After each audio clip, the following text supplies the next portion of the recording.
তো হাই বন্ধুরা, এ দেখো আমার ফোন দেখে আমি মিষ্টি বানিয়েছি।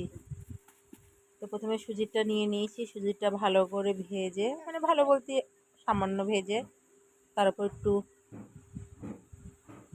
ময়দা দিয়ে, গুঁড়ো দুধ দিয়ে একটু ভালো করে চটকে নেব। এই দেখো ভালো করে মেখে নিচ্ছি। আমি ফোন দেখে করেছিলাম, হয়েছিল মোটামুটি, ফোনের মতন হয়নি। তো এই দেখো আমি ভালো করে চটকে চটকে নিচ্ছি।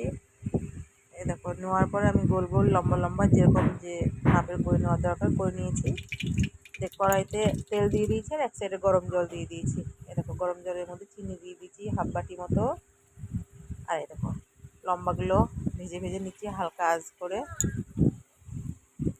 তো এই দেখো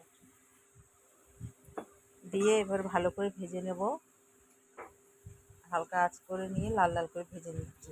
এদিকে রসটা ফুটে গেছে, তো আমি এদিক দিয়ে ভাজবো। ভাজতে ভাজতে এরকম আমার কালারও চলে এসেছে। আর এদিকে ভেজে দিয়ে দিয়েছি ঝোলের মধ্যে। এরকম এ কটাই আছে। তো এরকম আমি দিয়ে ভালো করে এগুলো ফুটিয়ে নেব। তো এরকম ফোটাচ্ছি এখন। এরকম ফুটে ফুটে বড় বড় হয়ে যাচ্ছে। এরকম এখন হয়ে গেছে, গ্যাসটা আমি বন্ধ করে দিয়েছি। কেমন হয়েছে ভিডিওটা তোমরা সবাই একটু কমেন্ট করে জানাবে, বলবে অবশ্যই।